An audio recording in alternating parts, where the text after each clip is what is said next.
오늘 우리가 함께 읽은 본문 이사야 39장은 하나님에게 좋은 평가를 받은 왕 히스기야의 안타까운 모습이 담겨 있는 장면입니다. 우리 1절과 2절 말씀 다시 한번 더 읽어볼까요? 1절과 2절입니다. 그때에 발라단의 아들 바벨론의 왕 무로닥 발라단이 히스기야가 병들었다 나았다 함을 듣고 히스기야에게 글과 예물을 보낸지라. 히스기야가 사자들로 말미암아 기뻐하여 그들에게 보물, 창고, 곧 은금과 향료와 보배로운 기름과 모든 무기고에 있는 것을 다 보여주었으니 히스기야가 궁중의 소유와 전 국내의 소유를 보이지 아니한 것이 없는지라. 아멘. 성경에 자주 등장하는 나라 이름이 등장합니다. 바로 바벨론입니다. 히스기야가 남유다의 왕위에 있을 때에는 여전히 아수르가 고대 근동을 장악하고 있던 강대국이었습니다. 그때 바벨론 왕 무로닥 발라단이 히스기야의 병이 완치되었음을 듣고 그 병의 완치를 축하하는 축가사절단을 보냅니다. 국제사회는 예나 지금이나 철저하게 실리주의로 돌아갑니다. 바벨론 왕의 사신들이 단순히 히스기야의 병의 완치를 축하하기 위해서만 온 것이 아니라는 말입니다. 고대 근동의 패권을 차지하려던 야망을 이루기 위해서 친아수르 정책이 아닌 바벨론이 보기에는 반아수르 정책을 취하고 있는 이 남유다와 동맹을 맺기 위한 일종의 포섭의 행위라고 판단할 수가 있습니다. 성경은 히스기야의 의중을 정확하게 기록하고 있지 않으나 이러한 정치적 계산을 염두에 두고 히스기야 역시 바벨론 사신들을 대했는지는 모르겠지만 분명한 것은 히스기야가 바벨론 사신들에게 모든 것을 다 보여주면서 자신이 쌓은 치적을 자랑했다는 것입니다. 그리고 고대 역사가 요세푸스의 기록에 따르면 이 히스기야가 바벨론과 동맹을 맺었다는 짐작을 할 수 있는 대목이 나오기도 합니다. 다시 한번 강조합니다. 힘이 강한 아수르를 의지하면 안 됩니다. 당연히 패권을 노리는 바벨론 역시 의지하면 안 됩니다. 하나님의 백성은 오직 하나님만 의지해야 합니다. 세상의 권력을 의지하면 그 권력에 의해 낭패를 당하게 되어 있습니다. 히스기야 이후 세월이 많이 지난 후에 일어난 역사적 사건이긴 하지만 남유다는 바로 그 바벨론에 의해 멸망을 당하고 남유다가 바벨론에 의해 멸망당함은 오늘 이 사건과 결코 무관하지 않습니다. 제가 6절과 7절 말씀 읽어보겠습니다.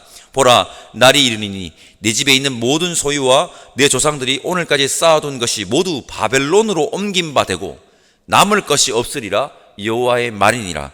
또 내게서 태어날 자손 중에서 몇이 사로잡혀 바벨론 황궁의 환관이 되리라 하셨나이다 하니. 오늘 이 새벽 다시 한번 강조합니다. 오직 하나님만 의지하는 저와 여러분들 다 되시기를 간절히 소망합니다. 히스기야는 하나님의 은혜를 입어 중병에서 치유함을 받습니다.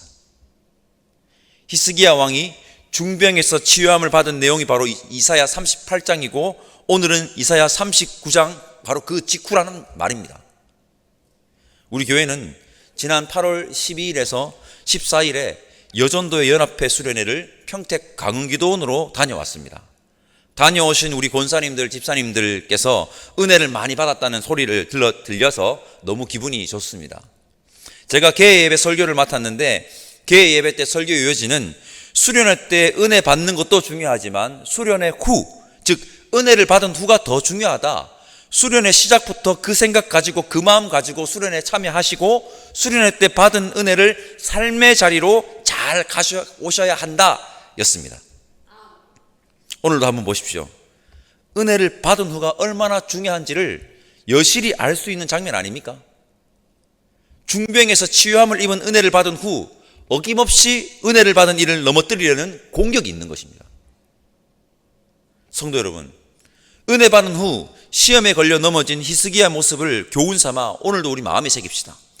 은혜 받은 후 조심해야 합니다. 받은 은혜 쏟아버리지 말고 끝까지 마음에 간직하며 살아가시기를 소망합니다. 이솝 우화 중에 해와 바람이라는 유명한 이야기가 있죠. 바람이 해에게 자신이 세상에서 힘이 가장 강하다고 이야기합니다. 해의 반응이 시큰둥합니다. 도저히 못 믿겠다는 반응입니다. 바람은 자신의 힘이 얼마나 강한지 확인해 주겠다고 지나가던 나그네에 내가 외투를 한번 벗겨버리겠다고 온 힘을 당해서 강한 바람을 불죠. 그러자 지나가던 나그네의 외투가 벗겨지기는커녕 나그네는 외투를 더욱더 여밉니다. 바람이 실패하자 이제는 해가 지나가던 나그네의 외투를 벗겨보겠다고 따뜻한 햇볕을 내리쬐입니다.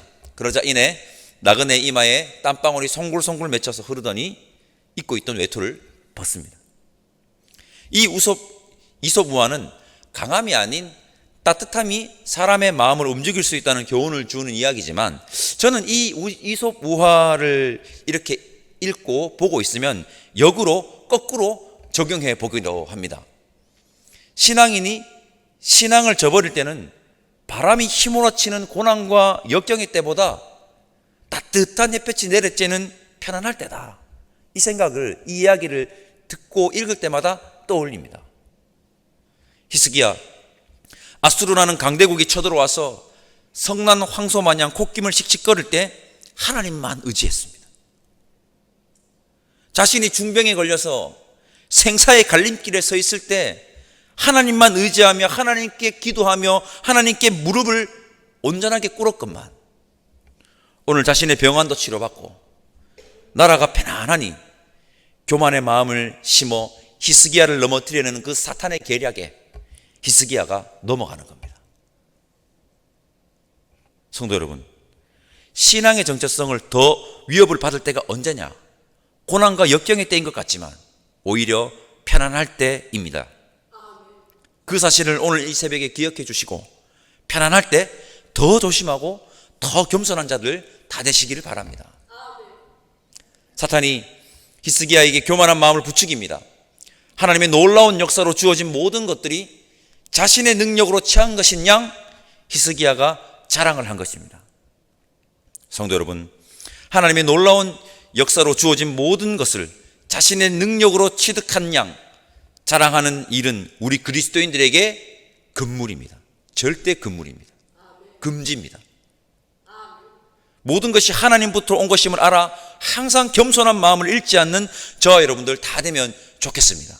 이거 자신 없으면 그냥 아예 자랑을 하지 마십시오. 이거 자신 없으면.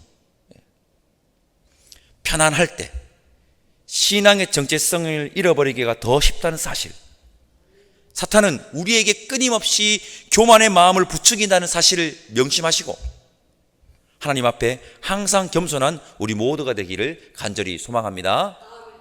우리 3절과 4절 말씀 함께 읽어볼까요? 3절과 4절입니다. 이에 선지자 이사야가 히스기야 왕에게 나와 묻되 그 사람들이 무슨 말을 하였으며 어디서 왕에게 왔나이까 하니 히스기야가 이르되 그들이 원방 곧 바벨론에서 내게 왔나이다 하니라. 히스기야가 이르되 그들이 왕의 궁전에서 무엇을 보았나이까 하니 히스기야가 대답하되 그들이 내 궁전에 있는 것을 다 보았나이다. 내 창고에 있는 것으로 보이지 아니한 보물이 하나도 없나이다 하니라. 제가 8절 말씀 읽어보겠습니다. 히스기야가 이사야에게 이르되 당신이 이른바 여호와의 말씀이 좋소이다 하고 또 이르되 내 생전에는 평안과 견고함이 있으리로다 하니라. 이 3절과 4절은 히스기야가 그래도 잘한 행동이고 이 8절은 히스기야의 안타까운 모습입니다. 여전히 안타까운 모습입니다. 여러분, 하나님은 우리의 생각과 우리의 행동을 다 알고 계십니다. 하나님의 사명을 감당하는 예언자 이사야가 즉각 히스기야에게 바로 갑니다. 그리고 히스기야에게 와서 외국의 사신들이 왔다던데 어디서 왔고 무슨 말을 했는지 묻습니다. 몰라서 물을까요? 다 알고 있다는 겁니다. 히스기야는 자신이 어떻게 행동을 했는지 하나님의 사명을 감당하는 예언자 이사야에게 하나도 빠짐없이 다 이야기합니다. 잘한 행동입니다. 이게 잘한 행동이라는 겁니다. 솔직하게 다 말하는 것 잘한 행동입니다.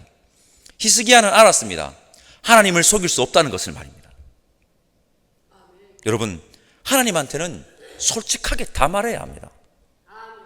속일 생각을 집어넣으셔야 합니다. 하나님한테 거짓말하면 상황은 더욱더 악화될 뿐입니다. 그런데 8절의 히스기야의 모습이 안타깝습니다. 솔직하게 진실을 이야기한 것까지는 너무 좋았는데 8절에 히스기야에게 반드시 보여야 하는 행동이 보이지 않습니다. 이사야 39장의 히스기야 이야기가 열왕기 하 20장에도 자세하게 거의 똑같이 나오는데 거기서도 히스기야가 반드시 보여야 하는 행동이 보이지 않습니다. 역대하 32장 26절을 보면 바벨론의 사신들과의 일화를 소개하지 않은 채 히스기야가 마음의 교만함을 뉘우치고라고 딱 한 구절 기록하고 있기는 하지만 이사야서와 열왕기 하에서는 히스기야가 반드시 보여야 하는 행동 뭘까요? 바로 회개의 행동이 보이지가 않습니다. 이 부분이 안타까운 모습입니다. 히스기야는 하나님의 사명자 이사야 예언자 앞에, 즉 하나님 앞에 솔직하게 진실을 말하는 것까지는 좋았는데 하나님께 경고의 그 메시지를 듣고 자신의 잘못을 진심으로 회개하는 모습이 이사야서와 동일한 사건을 기록하고 있는 열왕기 하에서는 보이지 않음이 안타까움입니다. 여러분, 우리 역시 잘못할 때가 있습니다. 잘못할 때가 있죠. 걸려 넘어질 때도 있고 시험에 들어서 힘들어할 때도 있고 사탄의 계략에 허우적댈 때도 우리 삶을 살아갈 때 보면 있습니다. 아니면 너무 좋겠지만 우리 모두는 잘못한 것이 있다면 여러분, 첫째, 하나님 속일 생각 꿈에도 하지 마시고 솔직하게 다 말하셔야 합니다. 다 말하고, 그리고 정말 중요한 행동, 하나님께 나아가서 진심으로 회개하는 저 여러분들 다 되시기를 간절히 소망합니다. 긍휼의 하나님께서 우리를 그러면 안아주시고 회복시켜 주시고 함께 해주신다는 겁니다. 성도 여러분, 이사야서 말씀의 핵심입니다. 제가 얼마나 많이 이야기했는지 모르겠습니다. 우리 모두는 오직 하나님만 의지합시다. 그리고 우리가 사탄의 계략에 언제 잘 넘어지고 조심해야 하느냐? 은혜 받은 직후와 편안할 때입니다. 여러분, 이거 기억하십시오. 은혜 받은 직후, 편안할 때. 제가 옛날에 중고등부 이렇게 청년부 수련회 가면은 항상 제가 예전에 중고등부 때 목사님한테 설교를 들었는가 그 얘기를 딱 듣거든요. 항상 수련회 시작하면서 수련회 끝나고 조심해야 된다, 이런 마음을 딱 가지고 항상 가고, 지금도 아이들하고 수련회 준비하잖아요. 수련회 직후가 지금 더 긴장해야 된다, 이 생각을 가지고 있습니다. 그리고 편안할 때 조심하셔야 됩니다. 그리고 사탄의 핵심 계략은 뭘까요? 교만한 마음을 부추기는 겁니다. 교만한 마음을 부추기는 것. 은혜 받은 직후 편안할 때 사탄의 계략에 잘 넘어짐을, 그 사탄의 계략은 교만한 마음을 부추기는 것임을 알아 항상 하나님 앞에 겸손한 자들 다 되시길 바랍니다. 살아가다 보면 잘못할 때가 있습니다. 사탄의 계략에 넘어질 때도 있습니다. 그때 하나님께 숨기지 말고 속이지 말고 가장 좋은 방법은 뭡니까? 진실을 말하는 겁니다. 솔직하게 말하는 겁니다. 솔직하게 말하는 자들, 그리고 하나님께 진심으로 회개하는 자들이 바로 오늘 여기 모여있는 우리 모두이기를 간절히 소망합니다. 기도하겠습니다. 하나님, 감사합니다. 오늘 히스기야의 마지막 모습을 보면서 우리가 어떻게 살아가야 하는지, 끝까지 긴장을 놓지 않고 하나님 앞에 항상 겸손하게 살아가야 함을 깨달았습니다. 여기 모인 우리 모두는 하나님 앞에서 겸손하게 살아감으로 마지막까지 아름다운 하나님의 백성으로 살아가는 자들 되게 인도하여 주옵소서. 감사드리며 예수님의 이름으로 기도드립니다. 아멘. 하늘에 계신 우리 아버지, 아버지의 이름을 거룩하게 하시며 아버지의 나라가 오게 하시며 아버지의 뜻이 하늘에서와 같이 땅에서도 이루어지게 하소서. 오늘 우리에게 일용할 양식을 주시고 우리가 우리에게 잘못한 사람을 용서하여 준 것 같이 우리 죄를 용서하여 주시고 우리를 시험에 빠지지 않게 하시고 악에서 구하소서. 나라와 권능과 영광이 영원히 아버지의 것입니다. 아멘.